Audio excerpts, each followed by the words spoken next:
हम्म सबसे पहले आप दोनों मुझे ये बताइए कि मैं कौन हूं। जी, माननीय न्यायाधीश, और ये कौन है? मेरा बेटा है अनिकेत।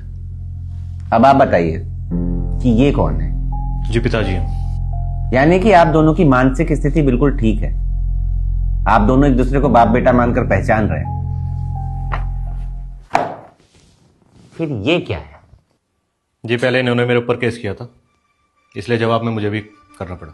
देखिए, मैंने आपको अपने केबिन में इसलिए बुलाया है कि कहीं कल केस शुरू होने के बाद आपकी जग हंसाई ना हो। क्या कहेंगे लोग जब उन्हें पता लगेगा कि एक बाप ने अपने बेटे से 1000 रुपए महीना खर्चा मांगा है और इसके लिए वो उसे कोर्ट तक घसीट रहा है। घसीटना पड़ा सर। अब चाहे जगह सही हो चाहे कुछ, मुझे 1000 रुपये महीना इससे चाहिए ही चाहिए।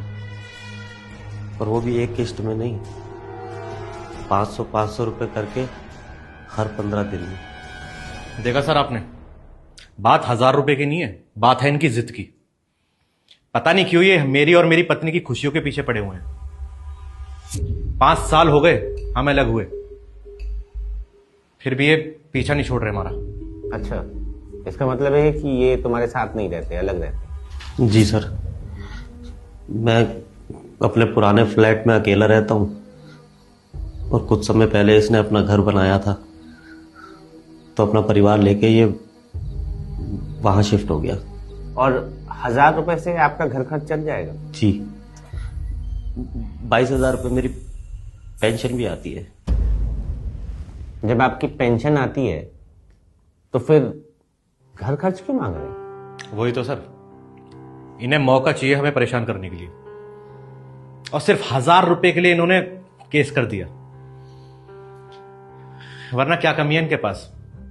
खुद का फ्लैट है, गाड़ी है, नौकर है। नौकर नहीं है। 5 महीने पहले नौकर काम छोड़ के चला गया। कभी तूने मेरी खबर ली हो तो पता चले ना। तो क्या हो गया, 8-10 हजार रुपए में नौकर मिल जाएंगे और फिर भी इनके पास घर खर्च के लिए बहुत पैसे बचेंगे। तू कुछ भी कहता रहे, मैं तेरा बाप हूं। मुझे 1000 रुपये महीना चाहिए तो चाहिए, वो भी 500 रुपए करके महीने में 2 बार। अब तू इसे अपना फर्ज समझ या मेरा कर्ज। देखिए धीरज जी, आप रोइए मत। और ये क्या फालतू की जिद पकड़ी है आपने?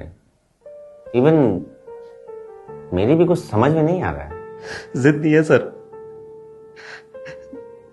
बाप होने का हक मांग रहा हूं मैं अपने औलाद से। कम से कम महीने में जब ये 2 बार मुझे पैसे देने आएगा तो जी भर के इसे देख तो सकूंगा। इकलौती औलाद है सर ये मेरी। 5 साल में 5 बार भी नहीं देखा मैंने इसे। जब से ये अपनी बीवी और बच्चों को लेकर दूसरे फ्लैट में शिफ्ट हुआ है, एक बार भी नहीं पलटा।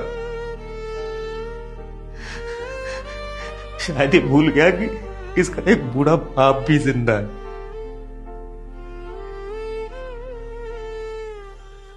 पैसे देने के बहाने कम से कम इसे ये तो खबर रहेगी ना कि उस फ्लैट पे इसका बूढ़ा बाप जिंदा है भी कि मर गया। अभी सर कुछ दिन पहले हमारी बिल्डिंग में एक बुजुर्ग आदमी की बॉडी मिली। पता नहीं कितने महीने से सड़ रही थी। क्यों? क्योंकि उसकी खुद की औलाद और बहू विदेश में रहते हैं। मैं नहीं चाहता सर कि मेरे हालात भी ऐसे हो।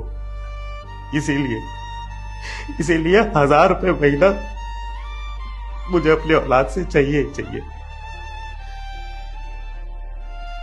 चाहिए।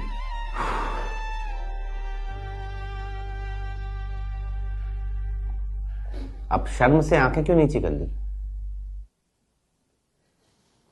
चुल्लू भर पानी में डूब मरना चाहिए तुम्हें।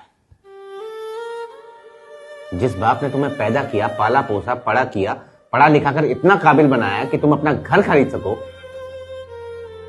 आज वही बाप सिर्फ तुमसे मिलने के लिए कोर्ट तक आ गए। उसे अकेली मौत का डर सता रहा है। शर्म आनी चाहिए तुम्हें, और शर्म आनी चाहिए तुम्हारी जैसी संतानों को। आप सही कह रहे हो सर, गलती मुझसे हुई है, बहुत बड़ी गलती हुई है। पिताजी, हो सके तो मुझे माफ करना, मैं सब सही कर दूंगा। सर, हमें कोई केस नहीं करना, हम चलते हैं सर। चलिए पिताजी।